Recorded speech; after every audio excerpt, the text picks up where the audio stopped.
There's this new minister who decides that she wants to go out and meet her congregants.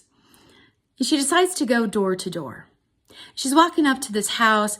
As she's going up the sidewalk, she thinks she sees something moving behind the curtain. So she knocks. And when no one answers, she's kind of confused. So she knocks again, and that time she thought she heard someone, but no one answers. So she knocks a third time, and when no one answers, she pulls out her business card and she writes on it, Revelation chapter 30, verse 20. She pokes it in the screen door and she goes about her way. The following Sunday, she receives the collection plate and there's her business card. And underneath where she had written a Bible verse was a response. It was Genesis chapter 30, verse 10. What the minister had written on the card from Revelations said, Behold, I stand at your door and knock. And the reply from Genesis was, I heard your voice in the garden and I was afraid, for I was naked. This is the Sunday after Easter. This is the call to live into the resurrection story, to live it as our life.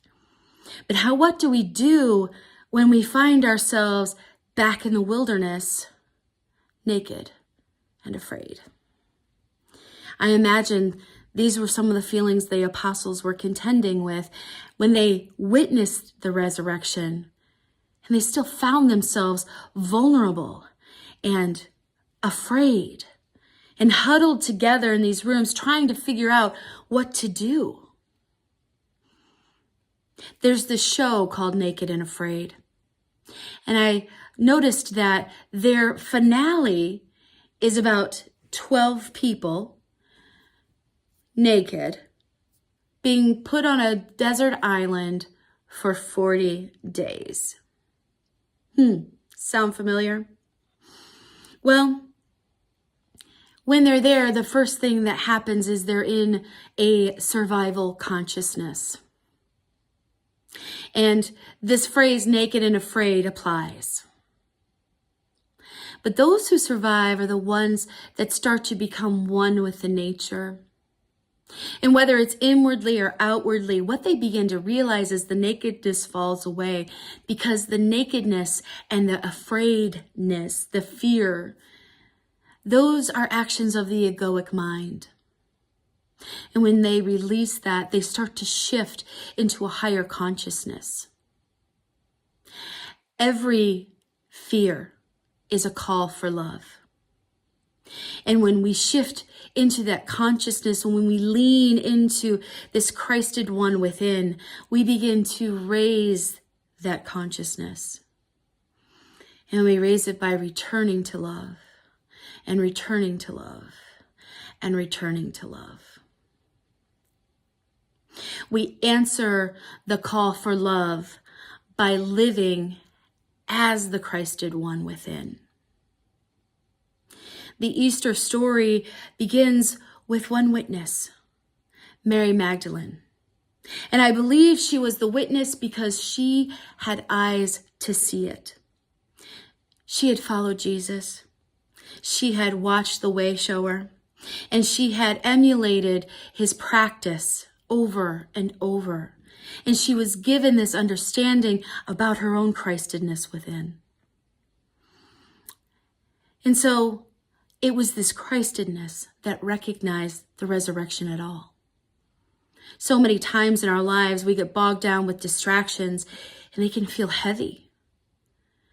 But it is these distractions that keep us really from being in that light of the Christed one within.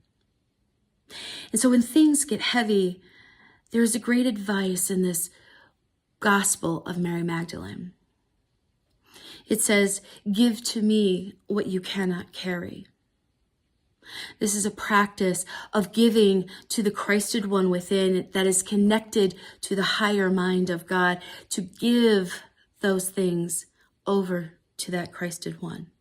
And allow it to show up for you and have full sway with you so that you may truly live as the Christed one within. There's a story in the Gospel of John, chapter 21, where the apostles were in a boat and they were fishing, and they kept casting their nets and casting their nets. They weren't getting any fish. And a man shows up on the shore and he calls out to them to cast their nets on the right side of the boat. And when they do, their net is so full, they can't even bring it in.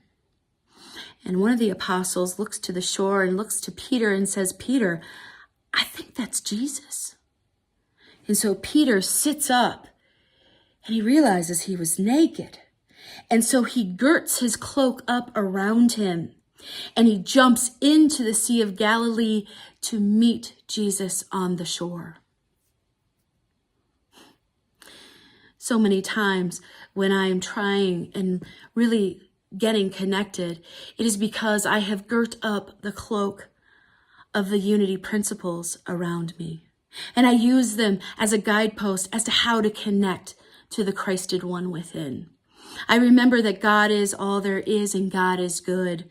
I remember that we are an essence of God and we are inherently good.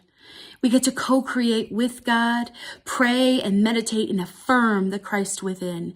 And we are called to live in thought, word, and deed this Christ within. So when we find ourselves naked and afraid, it's important to remember that it is only the egoic mind that can be naked and afraid.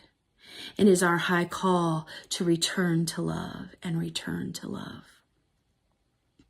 It is ours to remember to allow this Christed one within us to have full sway by giving it the things we cannot carry and removing the distractions so that we have this muscle memory of how to go to that Christed one within.